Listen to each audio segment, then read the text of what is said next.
অন্যায় কাজ আপনি করেন নাই, অন্যায় কাজের সময় উপস্থিত আপনি ছিলেন না, কিন্তু অন্যায় কাজের প্রতি আপনার সমর্থন থাকবার কারণে আপনি নিজে অন্যায়কারী। এরপরে আয়াতে আল্লাহ বললেন, লাকাদ সামিআল্লাহু কাওলাল্লাযীনা ক্বালু ইন্নাল্লাহা ফাকীরুন ওয়া নাহনু আগনিয়া।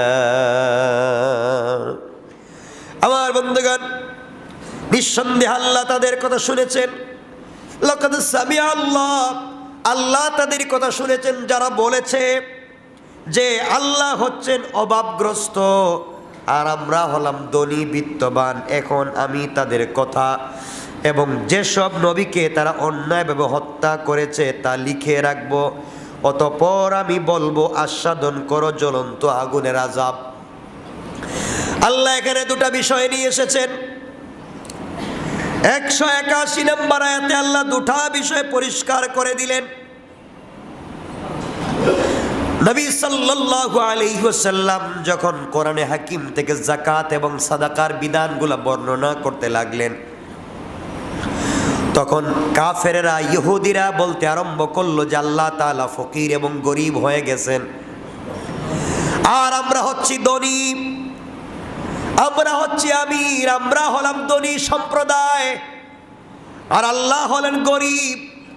এই জন্য তিনি আমাদের কাছে যাকাত এবং সাদাকা চাইতেছেন। এই কথা বলে যখন টিটকারি করতে লাগলো, সেজন্য তিনি আমাদের কাছে চাইতেছেন। তাদের বিশ্বাস তাদের উক্তির সাথে সঙ্গতিপূর্ণ মোটেও নয়।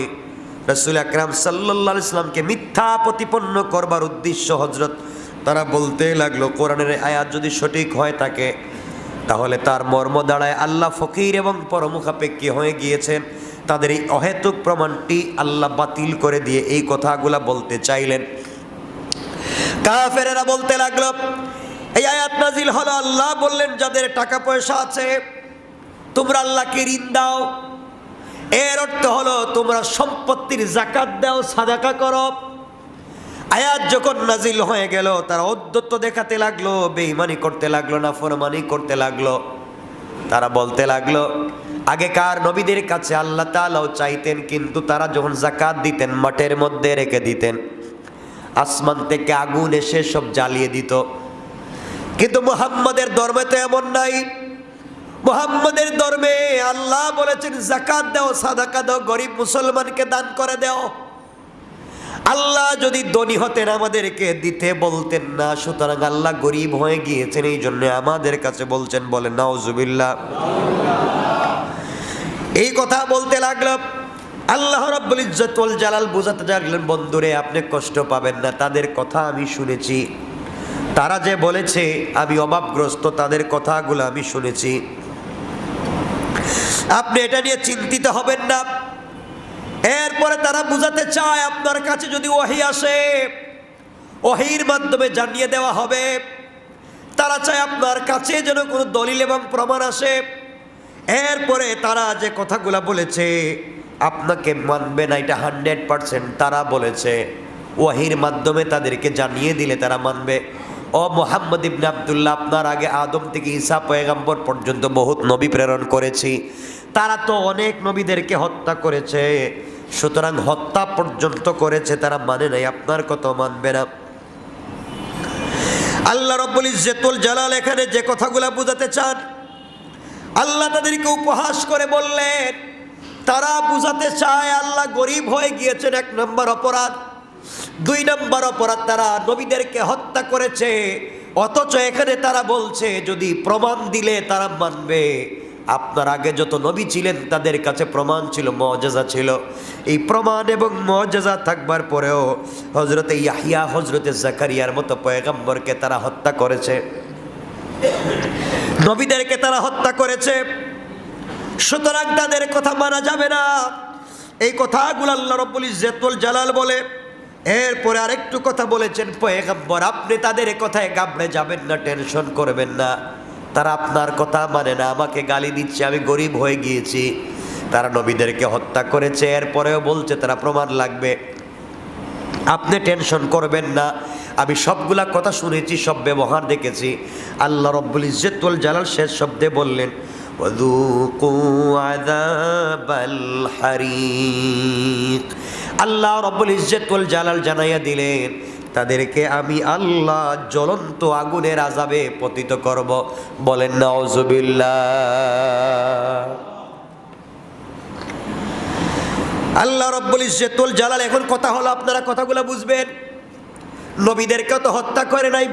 রসুল যখন মদিনায় ছিলেন, রসুল যখন মক্কায় ছিলেন, মক্কার কাফেরেরা কোন নবীকে হত্যা করে নাই, মদিনার কাফেরেরা কোন নবীকে হত্যা করে নাই।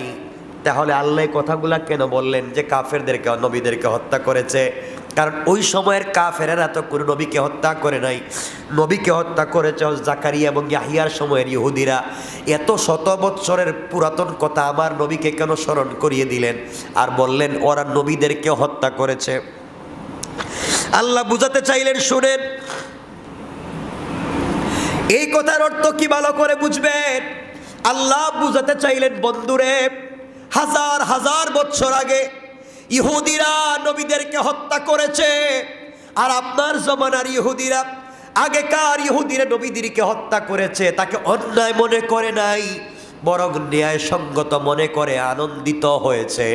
এই জন্য হাজার বছরের পুরাতন হত্যার ঘটনার উপরে তারাও আজকে হাজার বছর পরে এসে আনন্দিত হয়ে সমর্থন করতেছে। সুতরাং হাজার বছর আগে ইয়াহিয়া জাকারিয়াকে ইহুদিরা হত্যা করে যে অপরাধ করেছে, আপনার জমানার ইহুদিরা হাজার বছরের পুরাতন ঘটনাকে তারাও স্বীকারোক্তি দিয়ে, স্বীকৃতি দিয়ে কি অপরাধ করেছে? হাজার বছরের ইহুদিদেরকে নবী হত্যার জন্য যেই শাস্তি দিব, আপনার জমানার ইহুদিদেরকে তাদেরকে সমর্থন করার কারণে একই শাস্তি দিব। বলেন নাউযুবিল্লাহ। এখানে একটা কঠিন বিষয় আছে, আপনারা বুঝতেছেন কিনা আমি জানি না। আল্লাহ এখানে একটা বিষয় পরিষ্কার করে দিচ্ছেন।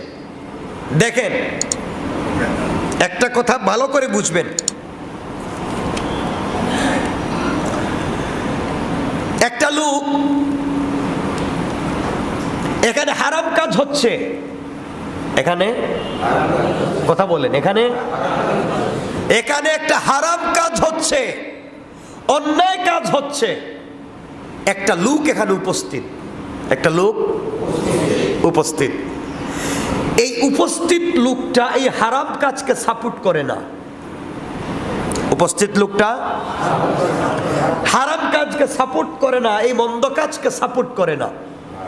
আল্লাহ বলছেন তার চোখের সামনে হারাম হওয়ার পরেও, মন্দ কাজ হওয়ার পরেও সে সাপোর্ট না করবার কারণে এই লোকটা পাপের অংশীদার হবে না। সুবহানাল্লাহ বললেন না? আরো জোরে বলেন না সুবহানাল্লাহ। কত বড় অপরাধ থেকে বাইচে গেলাম। আমাদের চোখের সামনে একটা মন্দ কাজ হচ্ছে, আমাদের চোখের সামনে একটা হারাম কাজ হচ্ছে, আমরা এই হারাম কাজকে সাপোর্ট করলাম না, আমরা এই মন্দ কাজকে সাপোর্ট করলাম না। সুতরাং এই মন্দ কাজের যত পাপ হবে, এই পাপের অংশীদার হব না। আর এখানে মন্দ কাজ হচ্ছে, এখানে হারাম কাজ হচ্ছে। একটা লোক এখানে উপস্থিত নয়, আমেরিকায়। এখানে হারাম কাজ হচ্ছে, অপরাধ হচ্ছে, মন্দ কাজ হচ্ছে। একজন মানুষ এখানে উপস্থিত না, সে হাজার হাজার মাইল দূরে আমেরিকায়, ওখানে থেকেও সেই মন্দ কাজের সাপোর্ট দিচ্ছে। এই সাপোর্ট দেওয়ার কারণে, এই জায়গায় উপস্থিত না থাকবার কারণে, হাজার হাজার মাইল দূরে থাকবার পরেও সমর্থন করবার কারণে সেই পাপের 100% অংশীদার। কি বুঝতে পারলেন? তাহলে পৃথিবীর কোথাও যদি হারাম কাজ হয়, মন্দ কাজ হয়, আমরা যদি তাকে সাপোর্ট না করি, আমরা গুনার অংশীদার হব না। আর পৃথিবীর যে কোনো জায়গায় যদি অন্যায় কাজ হয়, আর এই অন্যায় কাজে যদি আমার সমর্থন এবং সাপোর্ট থাকে, আমি ঘটনার সময় না থাকি, আমি হাজার মাইল দূরে থাকি, অবশ্যই আমি গুনার অংশীদার। কথা বুঝতে পেরেছেন না? বুঝেন নাই মনে হয়?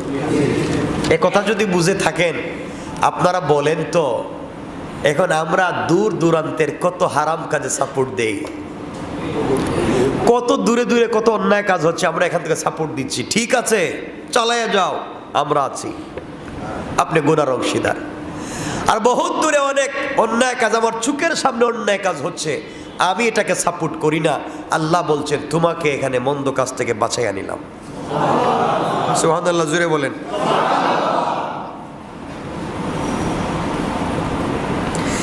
এজন্য ইমাম কুরতুবী রাহমাতুল্লাহি আলাইহি তাফসীরে লিখেছেন যে কুফরির প্রতি সম্মতি জ্ঞাপন ও কুফরি,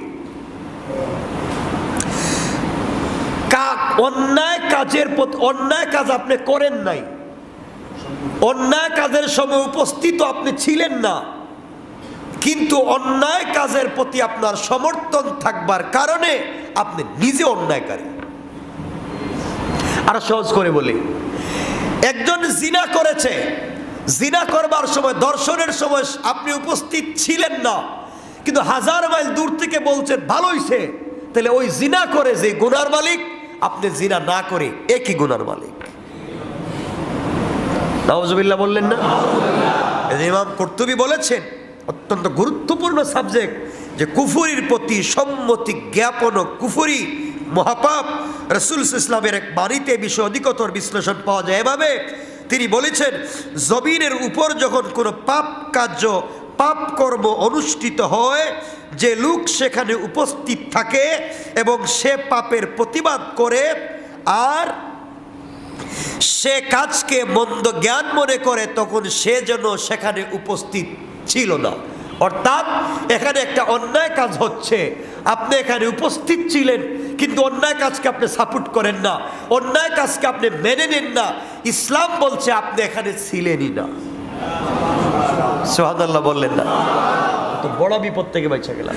আর এখানে একটা হারাম কাজ হচ্ছে, আপনি 1000 মাইল দূরে, কিন্তু আপনি এটাকে সমর্থন দেন, ইসলাম বলছে আপনি এখানেই ছিলেন। এখান থেকে বলেন আমরা কি হারাম কাজ করবো না ছাড়বো? বলেন না।